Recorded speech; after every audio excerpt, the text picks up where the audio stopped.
আজকে আমরা কিভাবে পতাকা তৈরি করতে হয় তার মাপটা দেওয়া শিখব। কারণ আমাদের যে বার্ষিক পরীক্ষার যে বার্ষিক মূল্যায়ন যেটা, সেই মূল্যায়নে প্রত্যেক স্কুলে বোর্ড কর্তৃক পতাকা কিভাবে তৈরি করে তার মাপ সঠিকভাবে নিয়ে পতাকা তৈরি করতে হবে। তাহলে সেই ক্ষেত্রে আমরা একটা জিনিস মনে রাখবো যে পতাকার দৈর্ঘ্য এবং প্রস্থ নিতে হবে। সঠিক মাপে না হলে কিন্তু আমাদের পতাকা তৈরি করা আমরা করতে পারবো না। তাহলে সেই সঠিকভাবে কিভাবে মাপ নিব? দৈর্ঘ্য, সাপোজ আমাদের পতাকার মাপ হচ্ছে 10:6। 10:6 হচ্ছে পতাকার মাপ, 10:6। তাহলে এখন সেই ক্ষেত্রে আমরা একটা কথা মনে রাখবো যে 10:6 আমরা যে 10:6 দিয়ে আঁকবো তা না, আমি তো আমার মতো মাপ নিতে পারি। একটা জিনিস খেয়াল রাখতে হবে সবসময়, যেহেতু একটা ব্যাসার্ধ বের করতে হবে, কারণ আমাদের মাঝখানে একটা বৃত্ত হয়, সেহেতু দৈর্ঘ্যটা জানিব সেটাকে যেন 5 দিয়ে ভাগ করা যায়।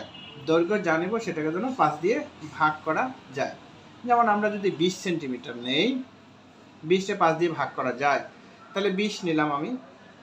যদি আমরা 20 সেন্টিমিটার নেই তাহলে অনেক বড় হয়, সেক্ষেত্রে আমরা 15 সেন্টিমিটার নিতে পারি, 15 সেন্টিমিটার নিতে পারি, বা 10 সেন্টিমিটারও নিতে পারি। তাহলে আমরা 10 সেন্টিমিটার নিয়ে কাজ করি বা 20 সেন্টিমিটার নিয়ে কাজ করি। তাহলে দৈর্ঘ্য বরাবর আমরা কত নিব? 20 সেন্টিমিটার নিব। তো এই যে 1 থেকে 1 থেকে এই 20 পর্যন্ত আমরা নিব হচ্ছে দৈর্ঘ্য। আচ্ছা, এবার তাহলে আমার প্রস্থটা কত হবে? সবসময় খেয়াল রাখতে হবে প্রস্থ নির্ণয় করার সময় এই যে যেটা আমি দৈর্ঘ্য নিছি, দৈর্ঘ্যকে 2 দিয়ে ভাগ করব একটা অনুপাত বের করার জন্য। 10-এর সাথে 1 যোগ করলে কত হয়? 11। এই 11 সেন্টিমিটার হবে হচ্ছে আমাদের প্রস্থ। তাহলে আমরা এদিক থেকে নিলাম 11 সেন্টিমিটার, এই হচ্ছে আমাদের 11 সেন্টিমিটার। হ্যাঁ, এখানে একটা মাপ দিলাম এখান থেকে, যাতে করে আমাদের মাপটা সঠিক থাকে। তাহলে দেখি, এই হচ্ছে আমাদের প্রস্থ, আর দৈর্ঘ্য নেব এই 20-20-এ এরকম একটা দাগ দিতে হবে, এখানেও একটা দাগ দিতে হবে, কারণ যাতে করে ছোট বড় না হয়। হ্যাঁ, কারণ এই মাপ যদি সঠিক না হয় তাহলে কিন্তু আমাদের আঁকাটা ভুল হয়ে যাবে।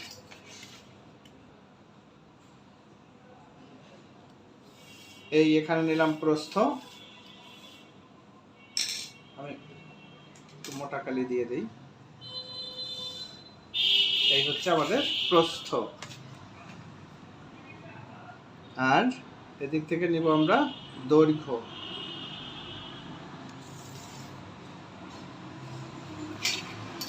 দৈর্ঘ্য নিব,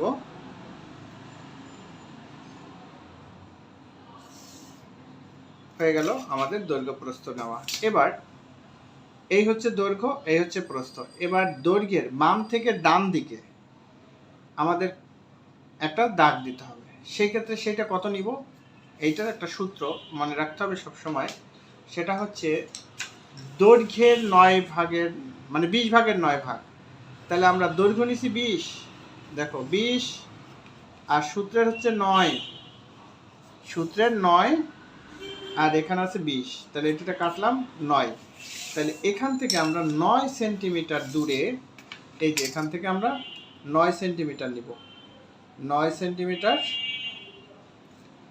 দূরবর্তী জায়গায় নিব 9 সেন্টিমিটার। এইটা হচ্ছে 9 সেন্টিমিটার নিলাম। হ্যাঁ, 9 সেন্টিমিটার। তাহলে এবার আমাদের খেয়াল করতে হবে যে আমরা যে 9 সেন্টিমিটার নিলাম, আর প্রস্থ কত আছে, এইটা হচ্ছে প্রস্থ। হ্যাঁ, তাহলে এই দৈর্ঘ্যের দিকে নিলাম, এখন প্রস্থের দিকে। তো আমরা দৈর্ঘ্যের দিকে নিয়েছি, এখন প্রস্থের দিকে। প্রস্থ যা আছে তার অর্ধেক। তাহলে প্রস্থ হয়েছিল কত আমাদের? যেমন প্রস্থ নিয়েছিলাম 11। 11 মানে কি? 11-11-র অর্ধেক। 11-র অর্ধেক করলে যা হয়, অর্থাৎ 2 দিয়ে ভাগ করো, 2 দিয়ে ভাগ করলে 5 দুগুণে 10, 5 দুগুণে 10, 5.5। তাহলে এখান থেকে এদিক থেকে বামে নিলাম। এখন আমরা কি করব, যে এটা তো দৈর্ঘ্যের, তাহলে এইটার মাঝ বরাবর এইভাবে একটা টান দিতে হবে। মানে দুইটার ব্যাসার্ধটা যেন আমাদের সঠিক থাকে, তা না হলে কিন্তু হবে না। তাহলে আমরা দৈর্ঘ্যের দিকে আমরা কি করলাম, এখানে 9 সেন্টিমিটার, কারণ আমাদের হিসাবে 9 আসছে, এখানে 9। এবার প্রস্থের দিকে, প্রস্থের অর্ধেক, প্রস্থ আছে এখানে কত, 11, 11 অর্ধেক হচ্ছে 5.5। এইভাবে আমাদের মাপটা দিতে হবে, 11 অর্ধেক 5.5। কোথায় আছে 11 অর্ধেক 5.5? এই 5, এই 5.5, এই। এখন আমাদের কি করতে হবে, এখানে আমরা 5.5 একটা দাগ দিয়ে নেই, যাতে করে আমাদের ছোট বড় না হয়। এই 5.5, ওকে। এটা হচ্ছে প্রস্থের দিকে দিলাম, আর দৈর্ঘ্য তো এখানে আসছেই। এবার এই যে 5.5 এখান থেকে দিতে হবে, আর এটারও টানতে হবে 9। এখান থেকে আমাদের কত হয়েছে, 11। এখানে আমাদের আছে কত, 20।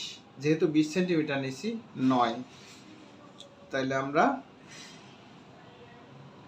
9 নিব। এখান থেকে 9, এদিক থেকে আঁকি আমরা, এই 9 নিলাম, এখানে আমাদের 9।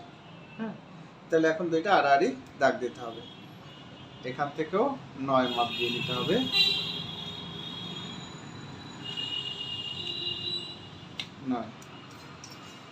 তাহলে আমরা এইভাবে একটা দাগ টানি,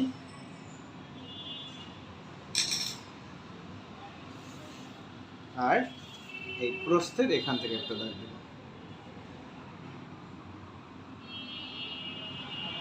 এই মাপ যদি সঠিকভাবে না হয় তখন কিন্তু আমাদের আঁকা যাবে না।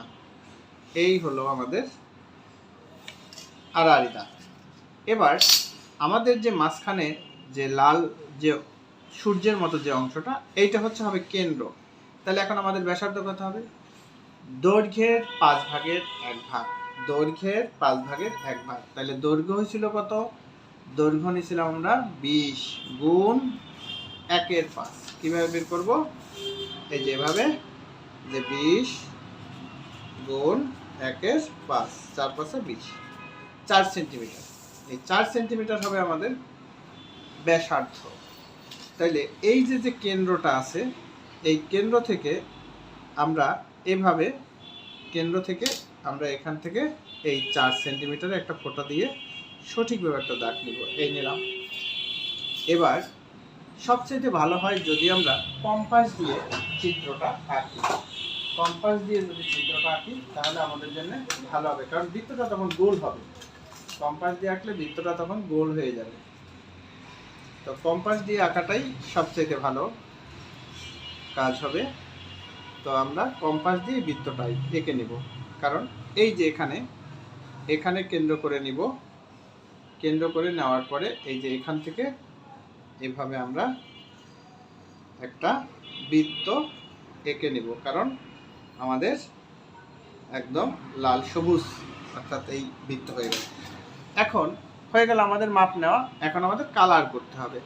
মাঝখানের যে লাল অংশটা, বৃত্তের মধ্যে হচ্ছে লাল অংশটা, এভাবে আমাদের কি করতে হবে, কালার করে দিতে হবে। হ্যাঁ, লাল অংশটা এরকম কালার করব, আর সবুজ অংশটা হচ্ছে এগুলো সব সবুজ করতে হবে। হ্যাঁ, তাহলে হয়ে গেল। আর এখান থেকে তো আমাদের একটা সাইড। তাহলে এই হলো আমাদের পতাকা তৈরি করার নিয়ম বা পতাকার মাপ নেওয়া। এটা এবছরে ক্লাস 7-এর বার্ষিক পরীক্ষার বিষয় আছে। তোমরা সবাই সুন্দর করে রং করে নিবা, আর এইটা মাঝখানে লাল অংশটা দিবা। তো তোমাদের যদি কোনো উপকার হয় আমাদের এই পতাকার মাপটা যে দেখাইলাম, তাতে অবশ্যই আমাদের চ্যানেলটি সাবস্ক্রাইব করে সাথে থাকবা, আর চ্যানেলটি শেয়ার করবা। অন্বেষা একাডেমি ইউটিউব চ্যানেল থেকে আমি আশিস স্যার আজকে বিদায় নিচ্ছি।